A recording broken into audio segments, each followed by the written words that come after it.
그러다가 현지 오스트리아 일대에서 새로운 문물에 대한 증거가 처음으로 발견된 것이 바로 타이완이다. BC 4천년에서 BC 3000년경부터 타이완과 그 맞은편의 남중국 본토 해안에서 간섭기와 독특한 장식을 한 토기, 이른바 타펑커 토기가 처음으로 나타나는데, 이 토기는 현대의 남중국 본토의 토기에서 파생된 것이다. 그리고 그 이 시대의 타이완 유적지에서 발견되는 벼와 기장의 흔적들은 농업이 시작되었다는 증거다. 타이완과 남중국 해안의 탐펑커 유적지에서는 생선뼈와 영체동물의 껍질뿐 아니라 돌로 만든 그 물추와 통나무를 파서 카누를 만들기에 알맞은 빠위도 많이 발견되었다. 그러므로 타이완에서 살기 시작한 최초의 친석기 시대, 사람들은 이미 깊은 바다에서 고기를 잡거나 타이완과 중국 본토 사이에 대만 해협을 건널 배를 갖고 있었을 것이다. 대만 해협은 중국 본토들의 태평양 일대로 팽창하기 전에 우선 해상 기술을 발전시키는 훈련장 역할을 했을지도 모른다. 타이완이 탐펑포 문화와 그 이후 발생한 태평양 여러 섬의 문화를 이어주는 독특한 인공물은 바로 나무껍질 두들기개다. 이것은 섬유질이 많은 종류의 나무껍질을 두드려 끈, 그물, 의복 등을 만들 때 사용하는 돌로 만든 도끼다. 태평양 일대 사람들은 털을 얻은 가축이나 섬유작물이 있는 범위를 벗어나면서 옷을 만들 재료를 구할 수 없게 되자 나무 껍질을 두드려 만든 옷감을 이용하기 시작했다. 렌넨섬은 1930년대 비로소 서구화된 전통적 폴리네시아인의 섬이다. 그곳 사람들은 서구에서 비롯한 반가운 변화는 섬이 조용해질 일이라고 말했다. 날마다 새벽녘부터 해가 진 뒤까지 사방에서 요란하게 들려오는 나무 껍질 두들기는 소리가 말끔히 사라지는 것이다. 고고학적 증거들에 따르면 탐펑커 문화가 타이완에 도착한 이후 약 1000년 이내에 그 문화에서 비롯한 각종 문화가 타이완에서 점점 더 멀리 전파되면서 현재의 오스트리아 일대를 채워가기 시작했다. 그러한 증거에는 간섭기, 토기, 가축화된 돼지뼈, 농작물 잔해 등이 있다. 예를 들어 장식을 한 타이완의 타펑킨 토기 대신 장식이 없는 민무늬 토기와 붉은 토기가 나타났다. 이런 토기는 인도네시아의 셀레베스 섬과 티모르 섬, 필리핀 등의 유적지에서도 발견되었다. 토기 섞기, 토기 섞기, 가축으로 이루어진 이러한 문화적 세트는 BC 3000년경 필리핀에 나타났고 BC 2500년경 인도네시아의 셀레베스와 북모르네오와 티모르의 BC 2000년경 자바와 수마트라의 BC 1600년경의 뉴기니 일대에서도 나타났다. 거기서부터 팽창 속도가 쾌족정처럼 빨라졌다. 문화적 세트를 지닌 사람들이 솔로몬 제도를 지나 급격히 동진한 전에 아무도 살지 않던 태평양 일대에 뻗어나갔던 것이다. 그리고 1에서 1000년경의 팽창의 마지막 단계를 거치면서 결국 폴리네시아, 미네르네시아에서 사람이 살 수 없는 섬에는 빠짐없이 사람이 살게 되었다. 놀랍게도 이 같은 팽창 물결은 인도양을 가로질러 태평양 동해안까지 휩쓸고 마다가스카르 섬에서 도착했다. 적어도 이 팽창이 뉴기니 해안에 이를 무렵까지는 섬과 섬 사이 여행할 때 아마 아우트리거가 양쪽에 있는 도슬단 카누를 사용했을 텐데 이 같은 카누는 지금까지도 인도네시아 전역에서 널리 사용되고 있다. 이러한 구조의 카누는 전 세계 내륙 수로에서 정통적인 사람들이 주로 사용하는 단순한 형태의 마상의 카누보다 훨씬 발전된 것이다. 카누는 까기를 사용해 이름 그대로 통나무를 긁어내는, 즉 속을 비우고 양쪽 끝을 다듬어 만든 카누를 말한다. 이 카누의 밑바닥은 통나무 자체의 모양대로 둥글기 때문에 무게중심이 조금만 빗나가도 카누는 무거운 쪽으로 기운다. 누기니의 강에는 누기니인이 노를 젓는 마상을 타고 갈 때마다 나는 줄곧 두려움에 사로잡히곤 했다. 내가 살짝 움직이만 해도 카누가 벌렁 뒤집히면서 쌍안경과 함께 물에 빠져 악어떼와 사귀게 될 것 같았다. 누기니인이 잔잔한 호수나 강에서 마상이를 타고 갈 때는 제법 미동식스러워 보이지만 그런 뉴기니에도 파도가 웩만큼 있는 바다에는 마상이를 사용하지 못했다. 따라서 네시아인이 인도네시아 전역으로 팽창할 때는 물론이고 애당초 타이완에 처음 이주했을 때도 카누를 안정시키는 장치가 필수적이었을 것이다. 해결책은 선제 양쪽에 1.2km쯤 간격을 두고 카누보다 작은 통나무, 아웃트리거 두 개를 평행으로 묶은 것이다. 선체와 아웃트리거 사이는 장대를 수직으로 묶여 연결했다. 선체가 어느 한쪽으로 기울기 시작하면 그쪽 아웃트리거의 부력이 작용해 물 밖으로 밀어내므로 배가 뒤집히는 것은 거의 불가능하다. 어쩌면 아웃트리거가 양쪽에 달린 돛을 단 카누야말로 중국 본토에서 오스트레일리아인의 팽창을 촉박한 획기적인 기술 발전이었을지도 모른다. 오스트로레시아 일대의 고고학적 증거와 언어학적 증거는 두 가지 측면에서 서로 이상적인 일치를 보인다. 그 내용은 수천 년 전 타이완, 필리핀, 인도네시아 등의 신석기 문화들을 들여온 사람들이 오스트레로레시아계 언어를 사용하면서 그들은 바로 오늘날 이들 섬에서 오스트로네시아계 언어를 사용하는 사람들의 조상이었다는 추측을 뒷받침한다. 첫째로 두 가지 증거는 모두 타이완 이주가 남중국 해안에서 시작된 팽창의 첫 단계였는 것, 그리고 타이완에서 필리핀과 인도네시아로 이주는 것이 그 다음 단계를 분명히 입증하기 있다. 만약 팽창의 진행 방향이 먼저 열대 동남아시아의 말레이 반도에 가장 가까운 인도네시아의 수마트라 섬에서 거기서 인도네시아의 다른 섬들로 마지막으로 필리핀과 타이완으로 나아갔다면 우리는 말레이 반도와 수마트라의 현대어에서 오스트레일리아 어족의 분화와 가장 심한, 즉 시간이 가장 길었음을 반영하는 현상을 발견할 수 있을 것이다. 또 타이완이나 필리핀의 언어들은 오히려 최근에 분화되기 시작해 모두 한 어파에 속할 것이다. 그러나 분화가 가장 심한 곳은 타이완이다. 반면 말레이 반도와 수마트라의 언어들은 모두 동일한 준준 어파에 속한다. 그것은 바로 말레이 포리네시아 준어파에서 최근에 갈라져 나온 것이다. 그리고 서말레이 포리네시아 준어파도 비교적 최근에 말레이 포레시아 어파에 갈라져 나왔다. 이 같은 여러 가지 언어와 관계는 오스트레시아인이 말레이 반도에 이주한 것이 최근의 일이며 타이완, 필리핀, 인도네시아에 이주한 것보다 먼저가 아니라 나중이었다는 고고학적 증거가 완벽하게 일치한다. 토스. 고고학적 증거와 언어학적 증거에서 나타나는 또 하나의 일치점은 고대 오스트로네시아인이 사용하던 문화적 세트에 대한 것이다. 고고학은 토기, 돼지뼈와 생선뼈 등 문화의 증거들을 직접 제시하고 있다. 그러나 언어학자는 현대어만 연구할 수 있을 뿐이고 문자로 기록되지 않은 그 언어의 옛 형태에 대해서는 알 길이 없다. 그렇다면 6천 년 전 타이완에 살고 있던 오스트로네시아인들에게 돼지가 있었는지 없었는지를 알아내지도 못할 것이라고 생각하기 쉽다. 해결책은 이미 사라진 옛날 언어, 이른바 공통조어에서 파생된 현대어들의 어휘를 비교함으로써 공통조어의 어휘들을 복원하는 것이다.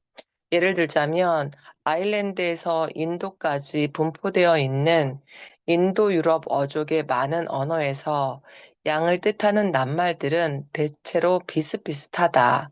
구체적으로 등에 각각 리투아니어야, 리투아니어, 산스크리트어, 라틴어, 스페인어, 러시아어, 그리스어, 아일랜드어의 낱말이다. 영어의 명백히 다른 어원에서 나왔지만 암양이라는 낱말에는 원래 어원이 보존되어 있다. 인도 유럽 어족에 속하는 각종 현대어의 역사를 통해 발음의 변화를 살펴보면 약 6천 년 전에 조상 인도 유럽어에서 사용되었던 원래 형태는 OWIS였음을 짐작할 수 있다. 문자로 기록되지 않은 이 공통 조어를 일컬어 원시 인도 유럽어라고 한다. 6천 년 전 원시 인도 유럽인들은 분명히 양을 갖고 있었으며 이는 고고학적 증거에도 부합된다.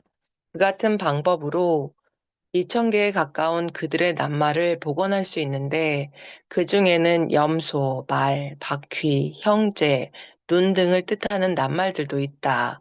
그러나 총을 뜻하는 원시 인도 유럽어는 복원할 수 없으며 인도 유럽계의 여러 현대어는 제각기 다른 어원, 영어는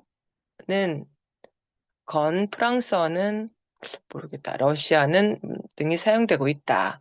이것은 전혀 놀라운 일이 아니다. 총은 발명된 지 1000년도 안 되었는데 6000년 전에 사람들이 그런 낱말을 갖고 있었을 리가 없기 때문이다.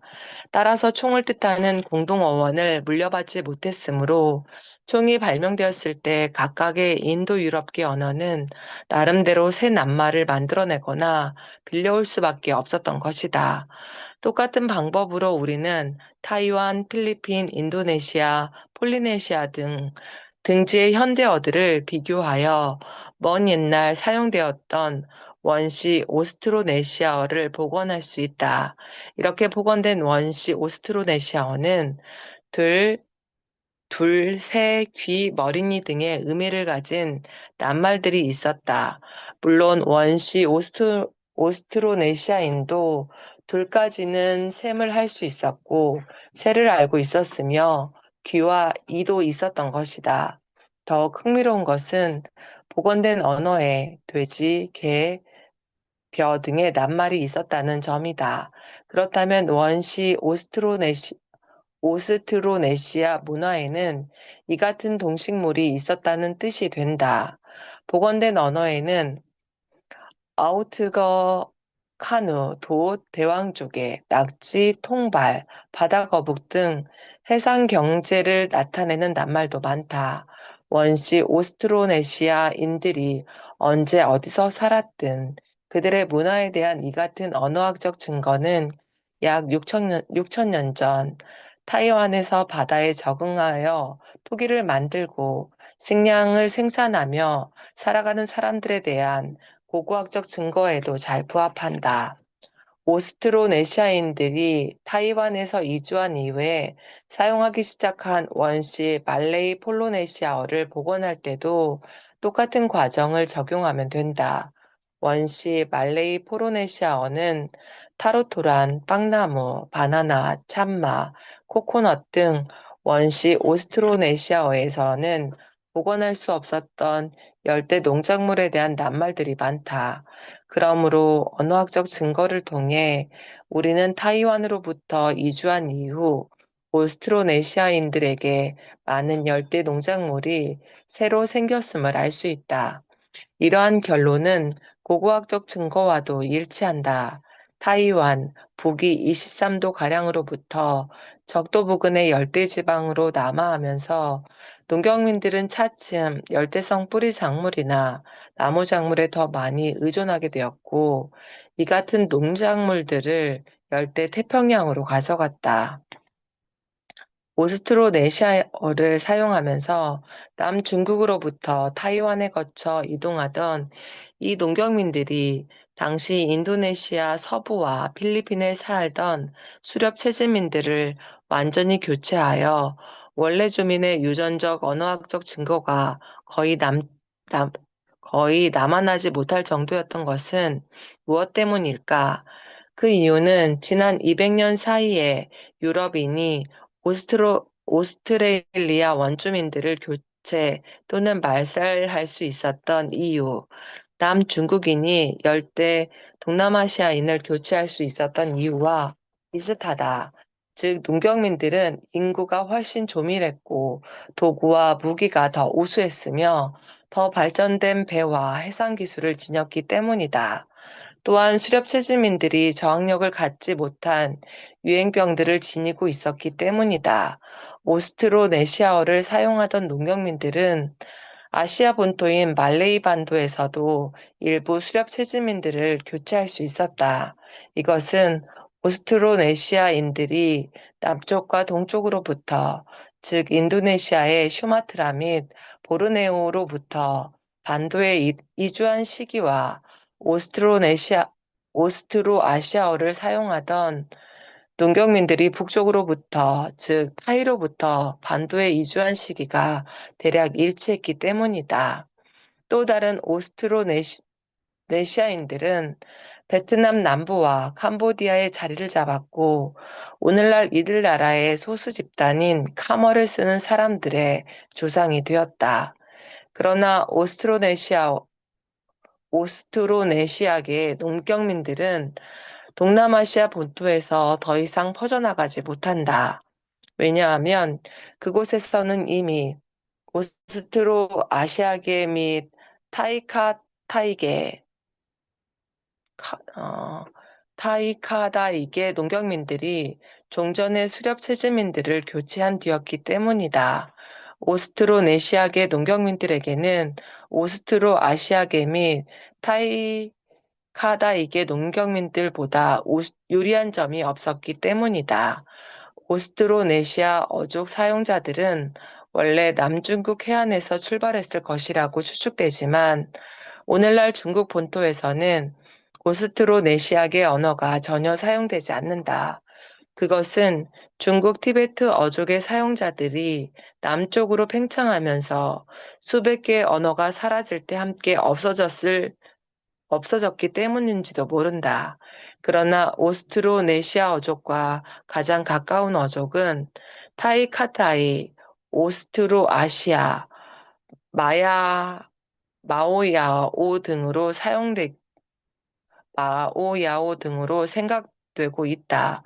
중국의 오스트로네시아계 언어들은 여러 중국 왕조의 공격에서 살아남지 못했지만 적어도 그 형제나 사촌에 해당하는 언어들은 살아남은 셈이다.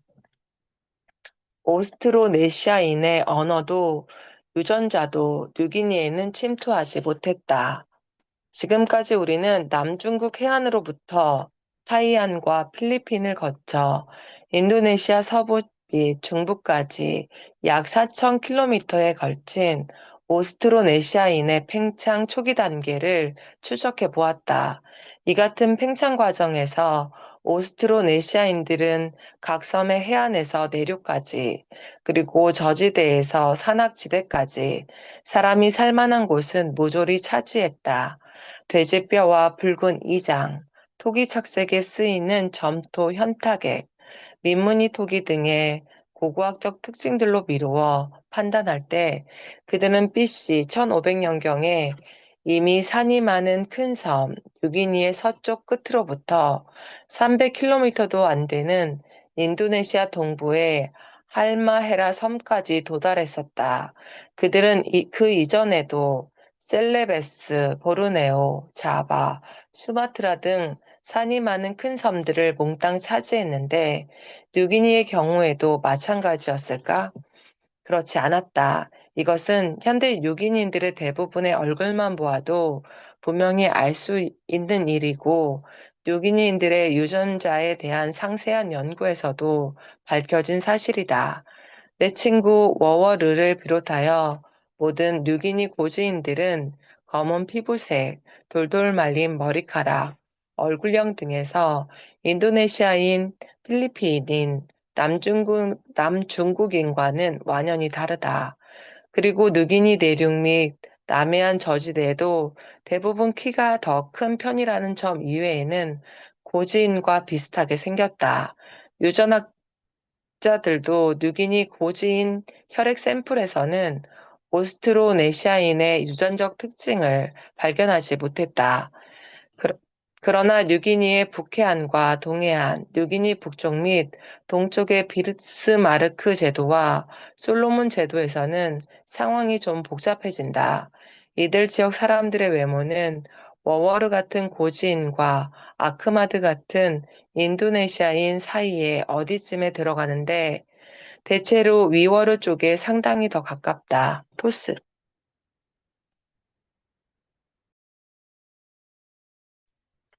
예를 들자면 북해안,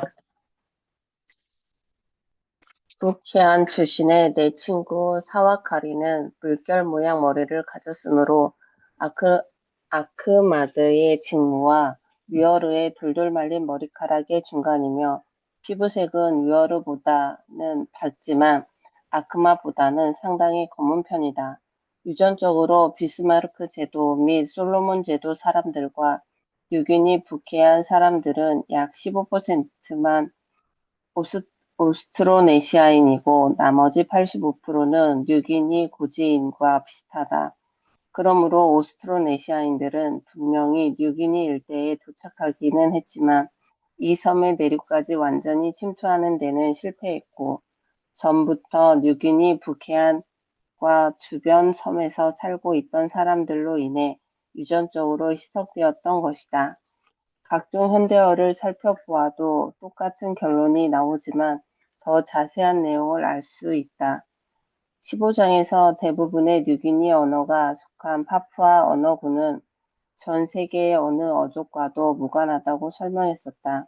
뉴기니의 산악지대, 서남부 및 중남부 해안을 포함한 저지대 전부, 그리고 북부 내륙 등지에서 사용하고 있는 언어는 모두 예외 없이 파푸아계 언어다. 그러나 북해안 및 동남 해안에 접해 있는 좁은 띠 모양의 지역에서는 오스트로네시아계 언어가 사용되고 있다. 반면에 비스마르크 및 솔로몬 제도에서는 대부분이 오스트로네시아계 언어이며 파푸아계 언어는 단지 몇 개의 섬에 고립되어 있을 뿐이다. 비스마르크 및 솔로몬 제도와 뉴기니 북해안에서 사용되고 있는 오스트로네시아계 언어들은 오세아니아계라는 별개의 준준어파로 분류된다. 이들 언어는 뉴기니 서쪽 끝과 할마헤라 섬 언어들로 이루어진 준어파와도 관련이 있다. 이 같은 언어학적 관계는 지도만 보아도 예상할 수 있는 일이지만 현재 뉴기니 일대에서 오스트로네시아계 언어를 사용하는 사람들이 바로 할마헤라를 거쳐 들어왔음을 입증하고 있다. 뉴기니 북부에서 오스트로네시아계 언어와 파푸아계 언어의 분포 지역을 자세히 살펴보면 침입자였던 오스트로네시아인들과 파푸아계 언어를 사용하던 거주자들이 오랫동안 접촉해 왔음을 알 수 있다. 이 지역의 오스트로네시아계 언어와 파푸아계 언어는 둘 다 상대방의 언어 및 문법으로부터 막대한 영향을 받았으므로 이들 언어는 파푸아계 언어의 영향을 받은 오스트로네시아계 언어인지 그 반대인지조차 판단하기 어렵다. 뉴기니 북해안이나 그 부근의 여러 섬에서 이 마을, 저 마을을 지나다 보면 한 마을은 오스트로네시아계 언어를 사용하고 그 다음 마을은 파푸아계 언어를 사용하고 또 그 다음 마을을 다시 오스트로네시아계 언어를 사용하는 식이다. 사람들의 언어는 바뀌지만 유전적인 차이는 존재하지 않는다. 이 같은 사실은 뉴기니 북해안과 인근 섬들에서 침입자인 오스트로네시아인들과 원래부터 있던 뉴기니인들이 수천 년 동안 교역 및 결혼을 통하여 유전자와 언어를 주고받았음을 시사하고 있다. 이 같은 장기간의 접촉에서 더 효과적으로 전달된 것은 오스트로네시아인의 유전자가 아니라 오스트로네시아계 언어였다.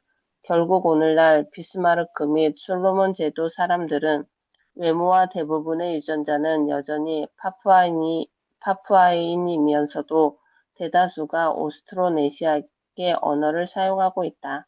그러나 뉴기니 대륙에는 오스트로네시아인의 언어도 민족도 유전자도 침투하지 못했다. 그들이 뉴기니를 침략한 결과는 이처럼 보르네오와 셀레베스를 비롯한 인도네시아의 큰 섬을 침략했을 때와는 매우 달랐던 것이다.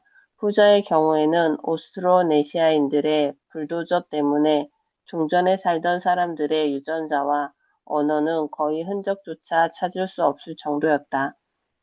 그렇다면 뉴기니에서는 도대체 무슨 일이 벌어졌는지 이해하기 위해 지금부터 고고하게 찾아낸 증거를 살펴보기로 하자. 뉴기니에 남아있는 오스트로네시아인들의 흔적, 라피타 토기, BC 1600년경, 즉 오스트로네시아인들이 할마헤라에 나타난 것과 거의 동시에 뉴기니 일대에도 그들의 고고학적 특징, 돼지, 닭, 개, 붉은 이장 토기, 돌을 깎아 만든 깎귀, 대왕조개 껍데기 등이 나타난다. 그러나 오스트로네시아인들이 그곳에 도착할 때의 상황은 그 이전, 즉 필리핀과 인도네시아에 도착할 때의 상황과는 두 가지 측면에서 달랐다. 첫 번째 측면은 토기의 형태에 대한 것이다. 이것은 미심적인 문제이므로 경제적인 의미는 없지만 고고학자들에게는 초기 오스트로네시아인의 유적지를 즉각 식별할 수 있게 해주는 요소다. 필리핀과 인도네시아에서 발견되는 초기 오스트로네시아인의 토기는 대부분 장식이 없다. 뉴기니 일대의 토기는 기하학적 도형을 수평띠 모양으로 배열하여 정교하게 장식했다. 그리고 인도네시아의 초기 오스트로네시아 토기의 특징인 붉은 이장과 여러 가지 그릇 모양도 그대로 유지하고 있다. 뉴기니 일대에 정착한 오스트로네시아인들은 그 전부터 나무 껍질, 옷감이나 문신이 기하학적 도형을 사용하고 있었다.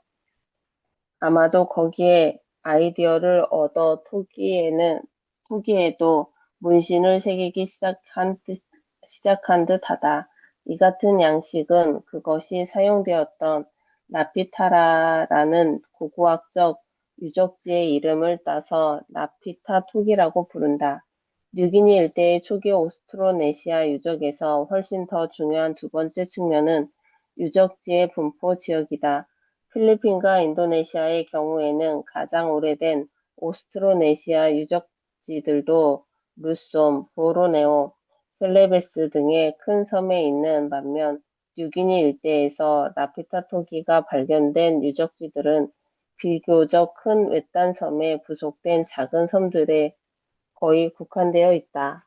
현재까지 뉴기니 섬 북해안에서 라피타 토기가 발견된 유적지는 아이탑에 단 한 곳뿐이며 솔로몬 제도에는 겨우 두 군데가 있다.